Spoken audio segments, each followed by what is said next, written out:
એ બા આ તમે રોજ ઘઉં જોવો છો બધા અલગ અલગ પ્રકારના કે આ ઘઉં ને ઓલા ઘઉં ને ઓલા ઘઉં ને એટલા ઘઉં ને બધાને ભાવ હરખા છે તો ઘઉં જોવાનું જરૂર છે.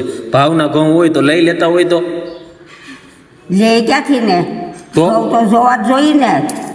આ બધા ઘઉંમાં શું છે? બધા એક જ ઘઉં છે. આ ઘઉંમાં કેટલો ફેર છે? શું ફેર છે? આ હોય જ ને ફેર. આમાં જો આ પાછા ઝીણા ઘઉં છે જો. હા જોયું?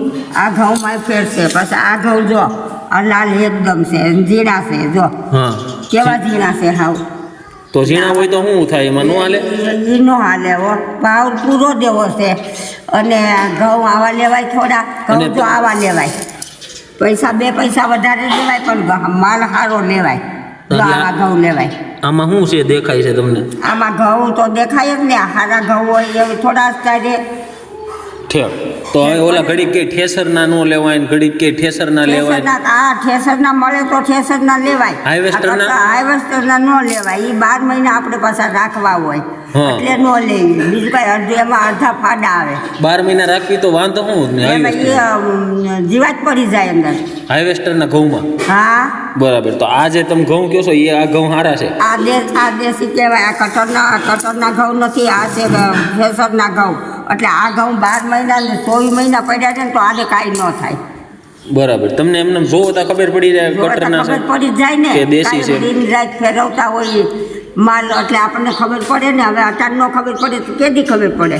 ઠીક. તો મને તો એમ કે આ બધા ઘઉં એ ખરખા જ છે. મને તો એવું જ લાગતું હતું. તમને ન ખબર પડે પણ અમને જ ખબર પડે ને કે કેવા લેવાય.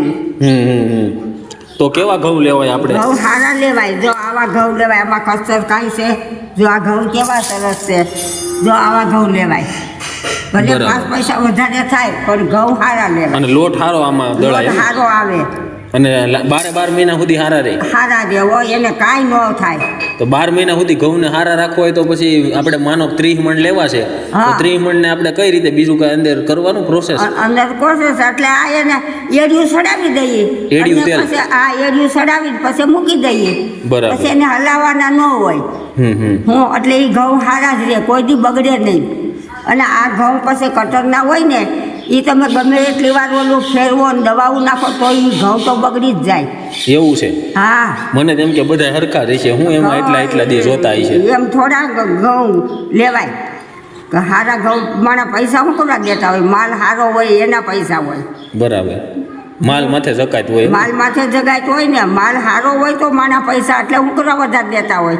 તો માલ તો બધો હરખો જાય. એ ઘઉં છે ને આ એ ઘઉં છે ને આ એ ઘઉં છે પણ ફેર કેટલો હોય આડા ગાડાનો.